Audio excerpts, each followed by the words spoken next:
ನಾನು ನಿಮ್ಮ ವಾಯ್ಸ್ ಹಚ್ಕೊಂಡೀಗ ಇವ್ರು ನಮ್ಮ ಮಾವರು. ಇವರು ಊರೂರು ತಿರುಗಾಡಿ ಅವರು ಕುರಿ ಕಾಯ್ತಾರೆ. ಅವ್ರದ್ದು ಲೈಫ್ ಯಾವ ಥರ ಇದೆ ಅಂತೇಳಿ ಒಂದಿಷ್ಟು ನೋಡ್ಕೊಂಬರ ಬನ್ನಿ.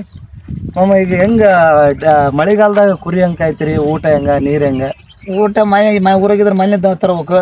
ಇಲ್ಲಿ ಮಡಿಕೊಂಡ್ ತಿನ್ಬೇಕು. ಹಾಂ, ಈಗ ಬಿಸಿಲಾಗ ಅದ್ರಾಗ ಹೆಂಗೆ? ಈಗ ಬಿಸಿಲಾಗಿ ನಡೀತದ. ಮಳೆಗಾಲದಾಗ ತೊಂದ್ರಿ. ಈಗ ಮಳೆಗಾಲದಾಗ ರಾಡಿ ಗೀಡಿ ಆದಾಗ ಹೆಂಗೆ? ರಾಡಿ ಆದಂಗ ಮಡ್ಡಿ ಕುಡಿಬೇಕು, ಇಲ್ಲ ಗಟ್ಟಿನೆಲ್ಲ ನೋಡಿ. ಹಾಂ, ಈಗ ಬೇರೆ ನಮ್ಮಂತ ಸಾಲಿ ಹುಡುಗರು ಏನಾದ್ರು ನೌಕರಿ ಸಿಗಲಿಲ್ಲ ಅಂದ್ರೆ ಮಾಡ್ಬೋದು ನೀವು? ಮಾಡಬಹುದು, ಮಾಡಬಹುದು. ಬಂದು ಈಗ ಕುರಿಗಿರಿ ನಾರ್ಮಲ್ ಆಗಿ ಕಾಯ್ಬೋದು. ತೊಂದ್ರೆ ಏನಿಲ್ಲ ಅಂದಿ? ತೊಂದ್ರೆ ಏನಿಲ್ಲ. ಈಗ ನಿಮ್ಗೆ ಎಷ್ಟು ಅದಾವಪ್ಪ ಕುರಿ?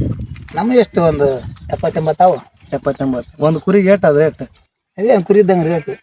ಏನು ಕುರಿ ಸೈಜ್ ಮ್ಯಾಗ ಅಂದಾಜು ಎಷ್ಟು ಇರ್ಬೋದು ಒಂದು ರೇಟಿಗೆ? ಒಂದು ಕುರಿಗೆ 23-24 ಹಿಡ್ಕೊಂಡು 30 ತನಕ ಅದ. ಅಂದರೆ 30,000 ತನಕ ಐತೆ. ಅಂದ್ರೆ ಅಂದಾಜು ನಮ್ಮ ಲೆಕ್ಕ ಒಂದು 20,000 ಹಿಡ್ಕೋಬೇಕು. ಅಂದ್ರೆ ಒಂದು 80 ಕುರಿಗೆ ಅಂದ್ರೆ ಚಲೋತ್ನಾಗ ಐತಿ. ಆದ್ರೆ ಇದನ್ನ ತಿರುಗಾಡಕ್ಕೆಲ್ಲ ಕಷ್ಟ ಅದ. ಕಷ್ಟ ಬಿಟ್ರೆ ಸಿಗೋದು.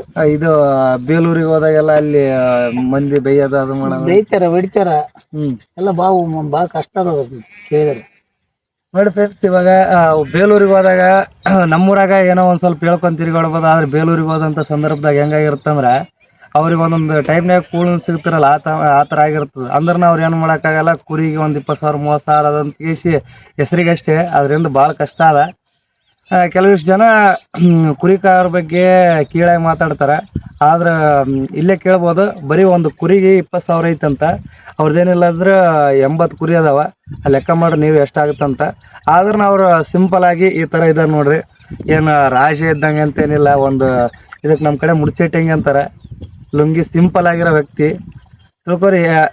ಯಾವ ಎಷ್ಟೇ ಆಸ್ತಿ ಇದ್ರನ್ನ ಯಾವ ಥರ ಇರ್ಬೇಕಂತೇಳಿ ನಮ್ಮ ಕುರಿ ಕಾಯರ್ ನೋಡಿ ಕಲಿಬೇಕು ಅನ್ನೋದು ಒಂದು ಸಿಂಪಲ್ ಮೆಥಡ್ ಐತಿ. ಇಷ್ಟು ಹೇಳಕ್ಕೆ ಇಷ್ಟಪಡ್ತೀವಿ. ಇನ್ನೂ ಈ ಥರದ ಕಂಟೆಂಟ್ಗೋಸ್ಕರ ನಮ್ಮ ಫಾಲೋ ಮಾಡಿ. ಧನ್ಯವಾದಗಳು.